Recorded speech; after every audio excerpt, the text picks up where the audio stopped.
Today we reflect on a deep betrayal of human dignity. The abduction of millions of Africans, stolen from families and communities they would never see again.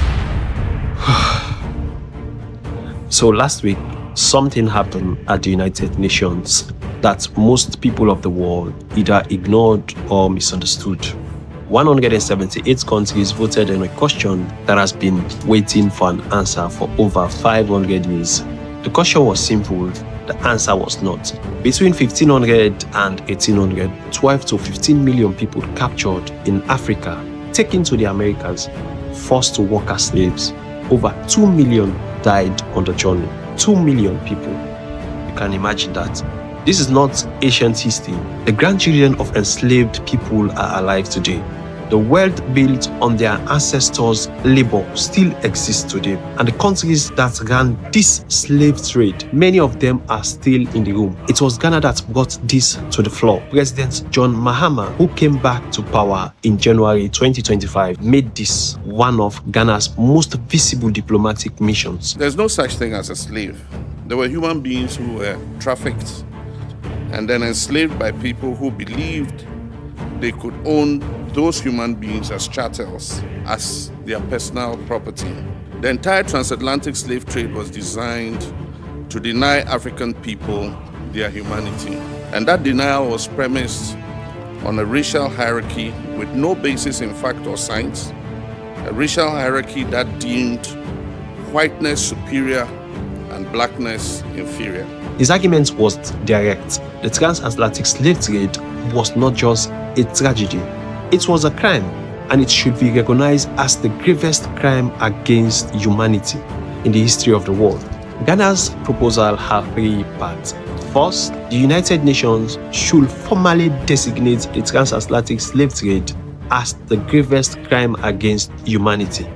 Second, the member states involved should issue a formal apology.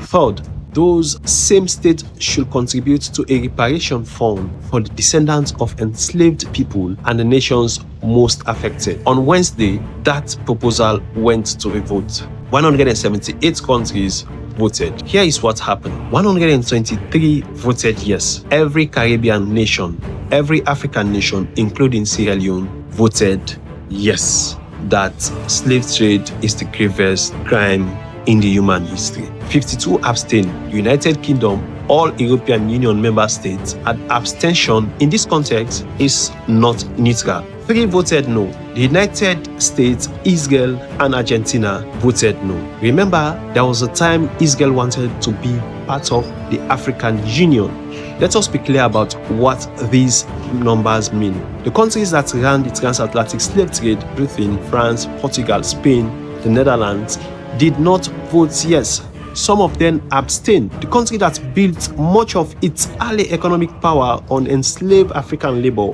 voted no. The African and Caribbean nations, the nations whose people were taken, the nations whose economies were stripped, whose histories were written by slave trade, voted yes, all of them. That divide tells you everything you need to know about where we are in this conversation. So why did they vote the way they did? Let us take each position seriously, because understanding the arguments, even the ones you disagree with, is how this conversation moves forward. Britain's representative said the wording was problematic under international law. UK representative said no single set of atrocities should be regarded as more or less significant than another. In other words, Britain did not deny the horror of slave trade. It objected to ranking it above Holocaust, above genocide in Rwanda, above the crimes against humanity. Whether you find that position principled or evasive will depend on where you stand.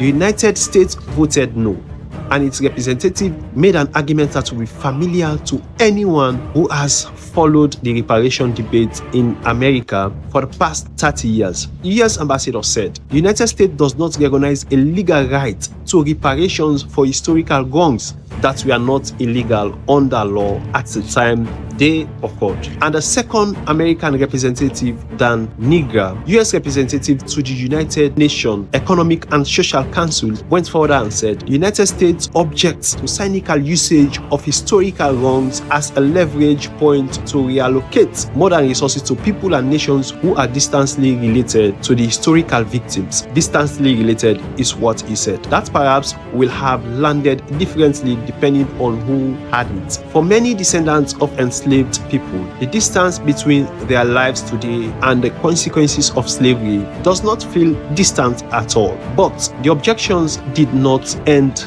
the legal argument. Some representatives speaking informally off the record raised a different concern entirely. Even if reparations were paid to government, would the money reach the people who actually needed it, or will be absorbed by political elites as so much foreign aid and national wealth have been before? Yes, I support this question. It is a real question, but it is also a question that is sometimes used to avoid answering the first one. There is another conversation happening quietly beneath this one, and it deserves to be said out loud. The focus on the UN resolution and of most reparations discussions is the transatlantic slave trade, the ships from Europe, the plantations in Americas.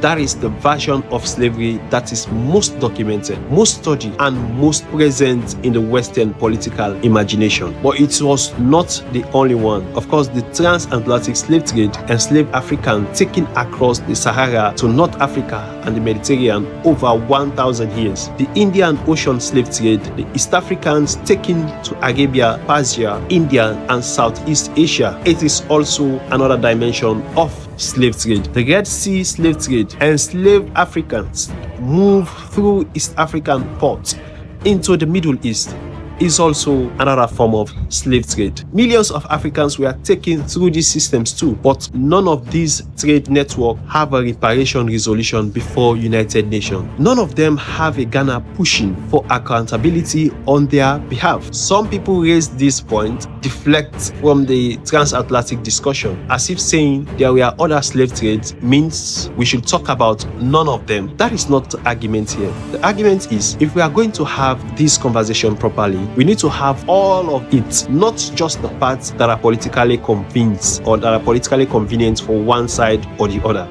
So the resolution passed, 123 countries said yes, but a UN General Assembly resolution, not a law. It is not binding. No country is legally required to apologize. No country is legally required to pay anything. What it is a statement, a formal record of where the world stands, and 52 of the world's wealthiest and most powerful nations either said no or refused to say yes. Ghana and the Caribbean nations have said they will keep pushing.